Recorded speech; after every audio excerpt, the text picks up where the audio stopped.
आप सभी को जय मसीह की। प्रभु यीशु मसीह के नाम से मैं आप सभी का स्वागत करता हूं आज के वचन के लिए। परमेश्वर के प्रिय लोगों, क्या आप परमेश्वर के अनुग्रह में हैं? क्या आपको ऐसा लगता है कि आप उसके अनुग्रह से बचाए गए हैं? क्या आपको ऐसा लगता है कि आप उसके अनुग्रह से जो आप कर रहे हैं वो कर रहे हैं? लेकिन डिफरेंस है उसके अनुग्रह में जीने वाले व्यक्ति और सिर्फ उसके अनुग्रह का प्रचार करने वाले व्यक्ति के बीच में। एक ऐसा व्यक्ति है जो उसके अनुग्रह में जीता है, लेकिन एक दूसरा व्यक्ति है जो सिर्फ उस अनुग्रह का प्रचार करता है लेकिन जीता नहीं है। मैं शुरुआत करना चाहूंगा पहला कुरिन्थी 15 अध्याय उसके 10वीं आयत को ध्यान से सुनिएगा। परंतु मैं जो कुछ भी हूं परमेश्वर के अनुग्रह से हूं। उसका अनुग्रह जो मुझ पर हुआ वो व्यर्थ नहीं हुआ, परंतु मैंने उन सब से बढ़कर परिश्रम किया तो भी यह मेरी ओर से नहीं हुआ, परंतु परमेश्वर के अनुग्रह से जो मुझ पर था। इसीलिए चाहे मैं हूं चाहे वह हो, हम यही प्रचार करते हैं और इसी पर तुमने विश्वास भी किया। पौलुस यहाँ पर उस अनुग्रह के बारे में बात कर रहा है जिस अनुग्रह से वो बचाया गया, जिस अनुग्रह से वो छुड़ाया गया, जिस अनुग्रह में वो नया बन गया, जिस अनुग्रह से परमेश्वर ने उससे क्षमा किया, उसे नया बनाया। आज वही अनुग्रह आपके जीवन में काम करता है। लेकिन मैंने जिस प्रकार से दो व्यक्ति के बारे में बताया, एक व्यक्ति ऐसा है जो सिर्फ उस अनुग्रह का प्रचार कर रहा है, लेकिन जो दूसरा व्यक्ति है वो क्या करता है, उस अनुग्रह में वो जीता है। और जो अनुग्रह में जीता है वो अनुग्रह को समझ रहा है, जो कुछ वो है वो मसीह के अनुग्रह से है। लेकिन जो अनुग्रह के बारे में प्रचार करता है, जीता नहीं है, वो ये समझता है अनुग्रह तो मुझ पर किया गया, लेकिन आज जो मैं हूं वो मेरी वजह से हूं, ना कि उस अनुग्रह के वजह से। समझिए परमेश्वर का वचन में क्या समझाने की कोशिश कर रहा है। अगर आप ये विश्वास करते हैं आप आज भी अनुग्रह में जी रहे हैं, अगर आप ये विश्वास करते हैं उसके अनुग्रह के बिना उद्धार पाना तो दूर की बात, सोचना भी आपके लिए पॉसिबल नहीं था। एक व्यक्ति कभी उद्धार के बारे में विचार ही नहीं कर सकता, क्योंकि जो उद्धार है वो बियॉन्ड इमेजिनेशन है, मतलब हमारे सोच से परे है। इंसान तो कभी वो कर ही नहीं सकता, और इंसान उस अनुग्रह के बिना उस उद्धार के बारे में सोच भी नहीं सकता। आज हमने उद्धार पाया है, ये परमेश्वर का अनुग्रह है कि हमने उद्धार पाया है। देखिए, आपने ज्यादा विश्वास किया या दूसरे व्यक्ति ने कम विश्वास किया, इसलिए उद्धार में डिफरेंस है नहीं, हमें बराबर का भागीदारी मिला है उद्धार में। आप अच्छे हैं इसलिए आपको जल्दी मिल गया, मैं बुरा हूं इसलिए मुझे बाद में मिला। नो, अनुग्रह जिस पर हुआ है मसीह ने उसको उद्धार दिया है।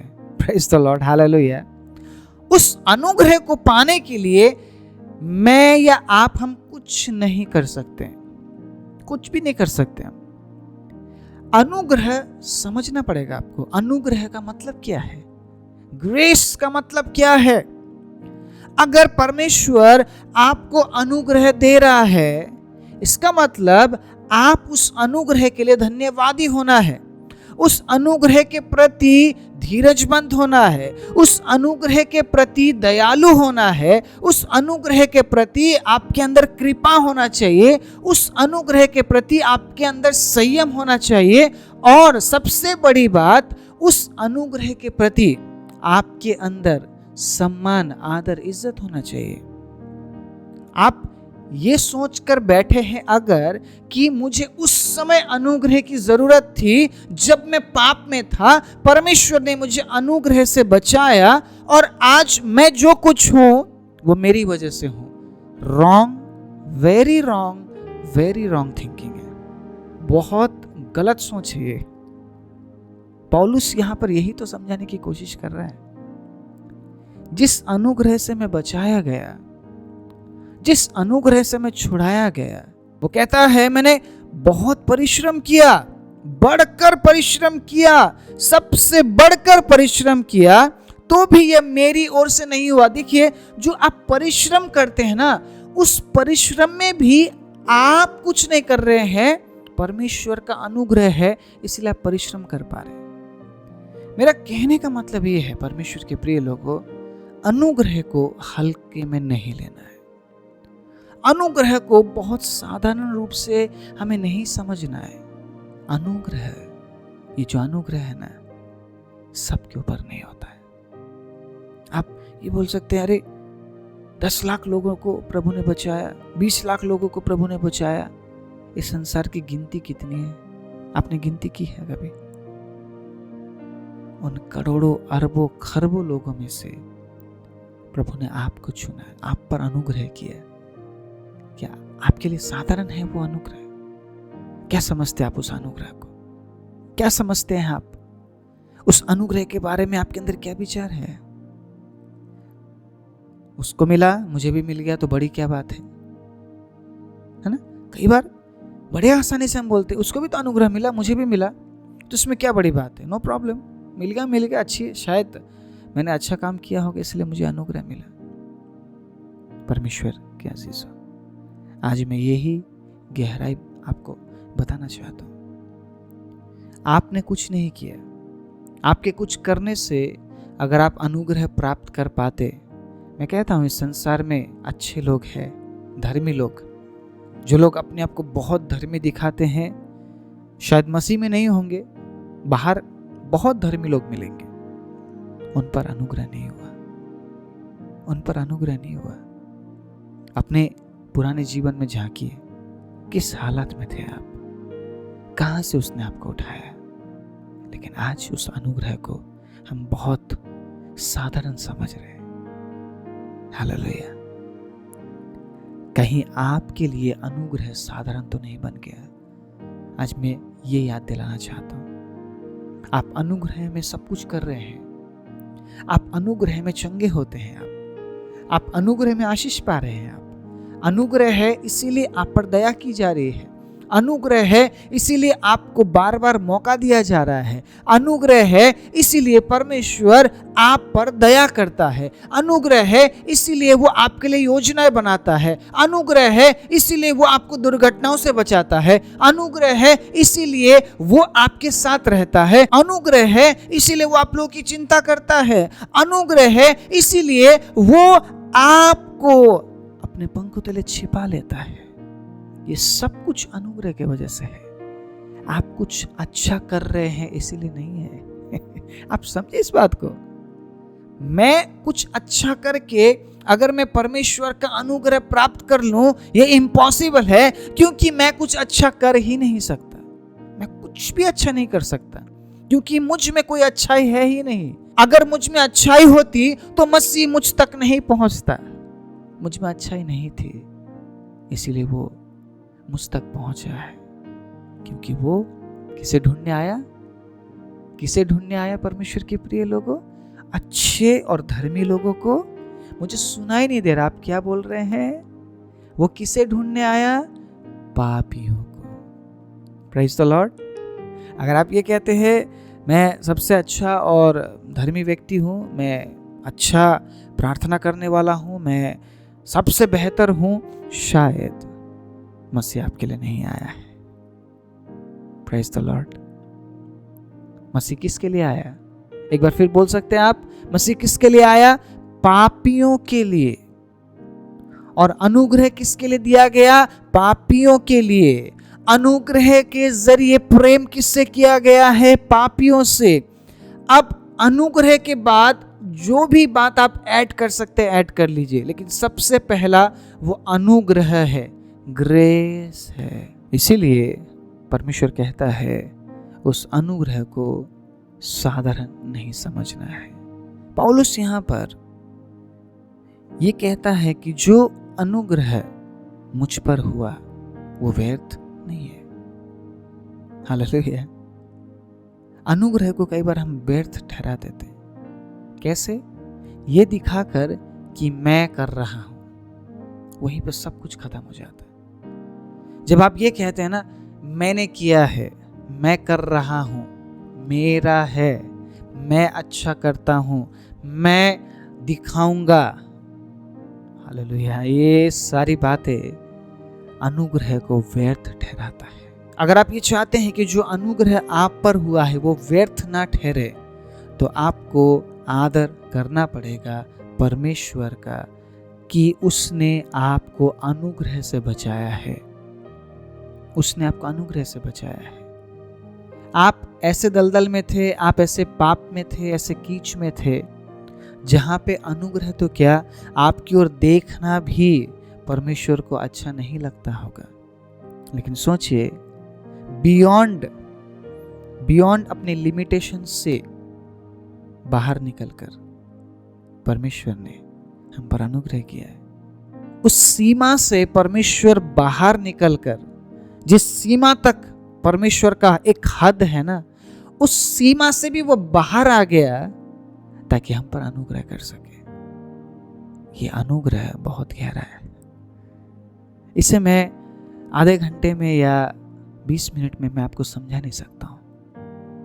पूरी जिंदगी भी हम इस अनुग्रह के बारे में सीखे हमारे लिए कम होगा, क्योंकि हम अपने जीवन में कई बार परमेश्वर के अनुग्रह को ठुकराते हैं।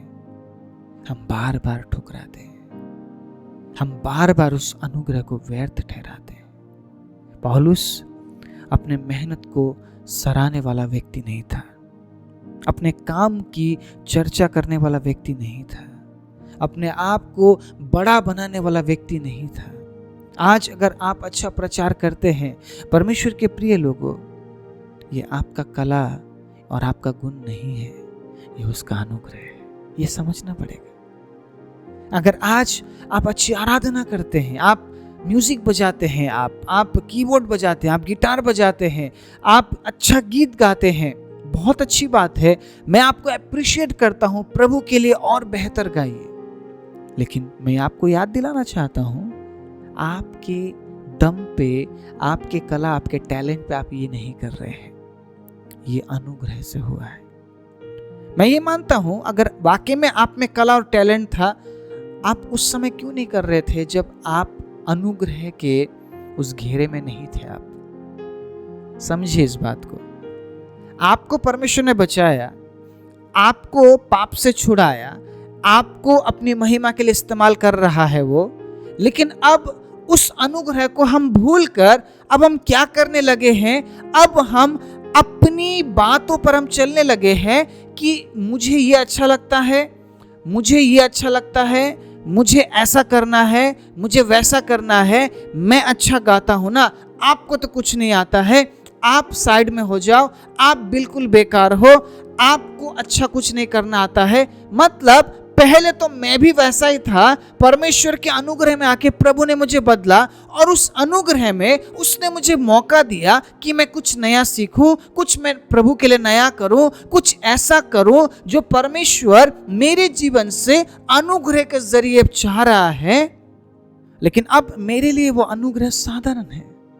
आप समझ रहे इस बात को? मेरे लिए वो अनुग्रह वैसा नहीं है जैसा उस समय था जब मैं बचाया गया। तब मुझे कुछ भी नहीं आता था, तब मैं कुछ भी नहीं जानता था, तब ना मुझे प्रचार करना आता था, ना मुझे आराधना करना आता था, ना मुझे वचन पढ़ना आता था, ना मुझे काउंसलिंग करना आता था, मुझे कुछ भी नहीं करना आता था, मुझे प्रार्थना तक नहीं करना आता था। लेकिन अब जब उस अनुग्रह में मैंने सब कुछ सीख लिया, उस अनुग्रह में मुझे सब कुछ आ गया, उस अनुग्रह में मैं बड़े से बड़ा काम करता हूं। पहले मैं अपनी बीमारी में पड़ा रहता था, लेकिन अब मैं उस अनुग्रह में लोगों के लिए प्रार्थना करता हूं और लोग ठीक हो जाते हैं। लेकिन अब वो अनुग्रह मेरे लिए उतना इंपॉर्टेंट नहीं रहा, क्योंकि अब चंगा तो मैं करने लगा हूं। आप समझ रहे इस बात को? अब छुटकारा तो मैं देने लगा हूं, अब वर्शिप तो मैं करने लगा हूं, अब सब कुछ जो मेरे पास है वो तो मैंने बटोरा है, सब कुछ अब मैंने किया है, मैं कर सकता हूं, क्योंकि मुझे अब अनुग्रह की जरूरत नहीं है। इस बात को अगर आप ध्यान से समझे, जो बात आज मैं आपके बीच में बांट रहा हूं, परमेश्वर के प्रिय लोगों, पूरा जिंदगी आप दे देंगे तब भी उस अनुग्रह का कीमत हम नहीं चुका पाएंगे, हम नहीं चुका पाएंगे। मैं कई बार खुद को मैं जांचता हूं और मैं खुद में ये ढूंढने की कोशिश करता हूं, प्रभु कहीं ना कहीं मैं आपके उस अनुग्रह को व्यर्थ तो नहीं ठहरा रहा हूं। प्रभु कहीं ऐसा तो नहीं है कि मैं उस अनुग्रह के लिमिट को मैंने क्रॉस कर दिया है। कहीं ऐसा तो नहीं कि प्रभु मैं उस अनुग्रह से बाहर निकल गया हूं पिता। प्रभु मैं कैसे करूंगा अब? प्रभु मैं उस अनुग्रह में वापस कैसे आ पाऊंगा पिता? मैं सोचता हूं, मैं विचारता हूं। इसीलिए मैं ध्यान रखता हूं, जो कुछ परमेश्वर ने मेरे लिए किया है मैं उसको कभी ना भूलूं, और मैं हमेशा अपना एक लिमिट में सेट कर सकूं। उस लिमिट से मुझे बाहर नहीं जाना है, उस लिमिट से मुझे बाहर नहीं जाना है। मुझे गिटार बजाना आता है, धन्यवाद प्रभु, जितना आपको चाहिए प्रभु मुझसे महिमा लीजिए, उसके बाद मुझे लिमिट क्रॉस नहीं करना है। मुझे प्रचार करना आता है, धन्यवाद प्रभु आप मुझे इस्तेमाल कर रहे हैं। अगर आज आपका अनुग्रह है मुझ पर नहीं होता तो क्या मैं इस पवित्र वचन से बांट पाता? नहीं बांट पाता, मैं नहीं शेयर कर पाता। तो मैं प्रभु को धन्यवाद देता हूं, प्रभु इस लिमिट से बाहर मैं ना जाऊं, जितना आप मुझे इस्तेमाल कर सकते मुझे इस्तेमाल कीजिए, उस लिमिट से मुझे बाहर नहीं जाना है। मुझे उस अनुग्रह में रहना है, चाहे मुझे कोई भी कीमत चुकाना क्यों ना पड़े। और अगर मैंने कीमत चुकाना शुरू किया, मेरा पूरा जिंदगी चला जाएगा, मैं कीमत नहीं चुका पाऊंगा, क्योंकि जो अनुग्रह परमेश्वर ने हम पर किया है वो अद्भुत है, अनमोल है। आप उसका कीमत नहीं चुका पाएंगे परमेश्वर के प्रिय लोग। आज आप अगर ये सोचते हैं कि मैं कर रहा हूं, मैं चला रहा हूं, मेरा है, समझ जाइए पौलुस क्या बोल रहा है। मैंने बढ़कर मेहनत भी किया, लेकिन मेहनत भी जो मैंने किया वो मेरी वजह से नहीं। पौलुस अपने वचनों में बार बार जिक्र करता है इन बातों का, और वो कहता है मेरी नहीं प्रभु तेरी इच्छा पूरी हो। वो कहता है मेरे लिए जीना मसीह और मरना लाभ है। वो कहता है जो कुछ संसार में है वो सब कुछ कूड़ा है। मेरा ज्ञान को मैं कूड़ा समझता हूँ, मेरे चीजों को मैं कूड़ा समझता हूँ मसीह के खातिर। अगर मैंने कूड़ा नहीं समझा तो मसीह से बढ़कर वो चीज मेरे लिए प्यारे हो जाएंगे और उस अनुग्रह से मैं वंचित हो जाऊंगा। अगर आप उस अनुग्रह में रहना चाहते हैं तो पौलुस के वचनों को अनुसरण करना सीखिए। पौलुस ने जो वचन प्रभु में, मसीह में, पवित्र आत्मा में होकर हम तक पहुंचाया है, उन वचनों का आदर करना सीखिए, क्योंकि आप अनुग्रह से बचाए गए हैं, अनुग्रह से सिखाए गए हैं, अनुग्रह में आप बढ़ रहे हैं, अनुग्रह से आप आशीषित हो गए हैं। तो मसीह का अनुग्रह आप पर हुआ, इसीलिए आज आपने नया जीवन पाया है, इसीलिए आज आप आनंदित हैं, इसीलिए आज आप प्रेम में हैं, इसीलिए आज आप शांति में हैं, इसीलिए आज आप चंगे होते हैं, इसीलिए आज आप आशीषित है। ये सिर्फ अनुग्रह की वजह से हुआ है। आप समझ रहे इस बात को? अनुग्रह के बारे में अगर मैं बोलना शुरू करूं, घंटों दर घंटों हम बात कर सकते हैं। मैं सब कुछ नहीं समझा पाऊंगा, लेकिन जितना जरूरत है मैं विश्वास कर रहा हूं पवित्र आत्मा उतना समझने के लिए आज हमें सहायता कर रहे हैं। परमेश्वर के प्रिय लोगों, परमेश्वर आपसे बहुत प्यार करते हैं, इसीलिए वो हमेशा अपने वचनों से हमें मजबूत बनाते हैं, ताकि हम वो मिस्टेक ना करें जिस मिस्टेक के बाद परमेश्वर हमसे दूर हो जाए। शैतान क्यों शैतान बना? पहले वो शैतान नहीं था, लेकिन वो शैतान बना क्यों? उसके सोच की वजह से। उसने उस अनुग्रह को व्यर्थ ठहराया, जिस अनुग्रह से परमेश्वर ने उसको उस पोस्ट में, उस बड़े पोस्ट में रखा था। अब वो अनुग्रह से हटकर क्या सोचने लगा? अब मैं परमेश्वर की जगह ले लूंगा, और उसी क्षण वो गिराया गया और वो विद्रोही बन गया, शैतान का रूप धारण कर लिया परमेश्वर से लड़ने के लिए। आप समझ रहे इस बात को? वो जानता है वो क्या कर रहा है, वो जानता है उसका अंत है। जब यीशु मसीह नाव से उतरकर आगे की ओर बढ़ रहे थे, एक व्यक्ति आता है और कहता है, हे परम पवित्र परमेश्वर की संतान, तुझे हमसे क्या काम? क्या समय से पहले ही तू हमें दंड देना चाहता है, दुख देना चाहता है? आपको समझ आ रही है बात? शैतान जानता है उसका समय कब है। यीशु ने समय से पहले कुछ नहीं किया। कुछ किया क्या यीशु ने कहा, इस इंसान को छोड़ और तुझे जहां जाना जा। दंड नहीं दिया यीशु ने। अगर यीशु बोलते अभी मैं तुझे नाश कर देता हूं, वहीं पे वो जो सेना सब खत्म हो जाते, वो सेना थे और वो खत्म हो जाते। लेकिन यीशु ने दंड नहीं दिया क्योंकि समय नहीं आया था। परमेश्वर अपने समय पर काम करने वाला परमेश्वर है, इस बात को हमें समझना है। और जब हम ये जान गए कि अनुग्रह में अगर हम बने ना रहे तो हम भी गिरा दिए जाएंगे, तो आज के बाद हमें उसके अनुग्रह में बने रहना बहुत ज़रूरी है। मैं विश्वास करता हूँ आज प्रभु ने आपसे बात किया है। जाने से पहले कुछ ना कुछ परमेश्वर की महिमा के लिए लिख कर जाया कीजिए। परमेश्वर के प्रिय लोगों, जब आप उसके वचन को सुनते हैं, आप ऐसे ही कैसे जा सकते हैं? आपको लिखना पड़ेगा। आप परमेश्वर की महिमा के लिए लिखिए। आप मेरे लिए या इस चैनल के लिए कुछ मत लिखिए। आप, मैं कभी नहीं बोलूंगा, चाहे 20 साल बाद भी आप इस चैनल को देख रहे होंगे, मैं नहीं बोलूंगा आप हमारे चैनल के बारे में कुछ लिखिए। नो, आप मेरे बारे में भी कुछ मत लिखिए। लेकिन जाने से पहले महिमा करके जाइए परमेश्वर की। आपने क्या सीखा है वो लिख कर जाइए, ताकि उसके जरिए परमेश्वर की महिमा हो।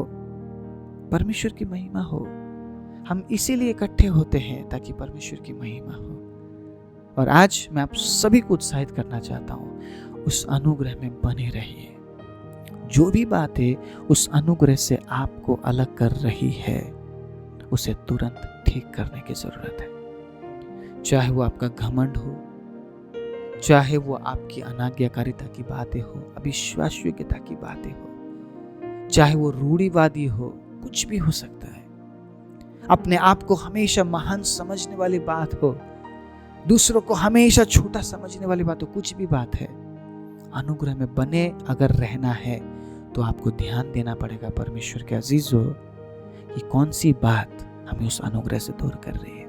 हर दिन थोड़ा सा समय लीजिए, उसकी अद्भुत उपस्थिति में जाइए और विचारिए, कहीं मैं ऐसा तो कुछ नहीं कर रहा या कर रही हूँ जिसकी वजह से मैं उस अनुग्रह से दूर जा रहा या जा रही हूँ। मुझे वापस आने की ज़रूरत है। समय रहते ही मुझे उस अनुग्रह में वापस आने की ज़रूरत है, क्योंकि जो उस अनुग्रह में है उसे ही मसीह उठाएगा। समझ रहे इस बात को आप?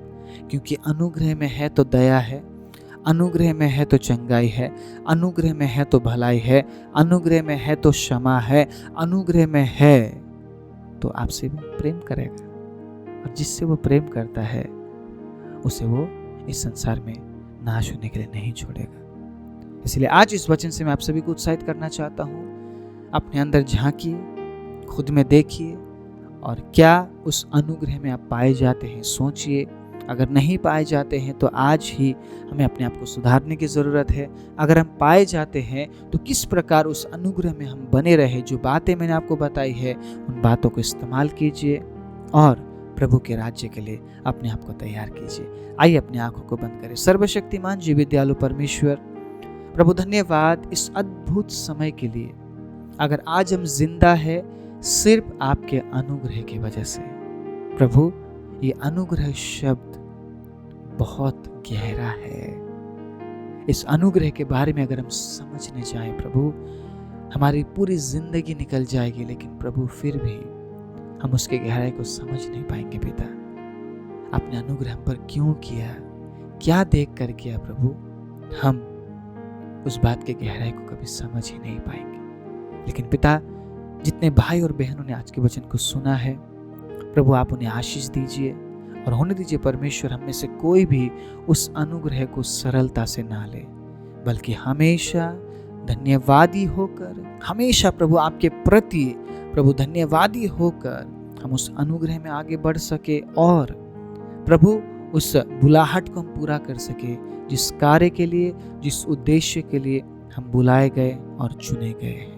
धन्यवाद देते हैं वचन सुनने वाले सभी पर आप अनुग्रह और दया और प्रभु आप करुणा कीजिए। सारी महिमा, आदर, इज्जत, जलाल, प्रशंसा आपको देते हुए प्रार्थना प्रभु यीशु के नाम से मांगते हैं, आमीन।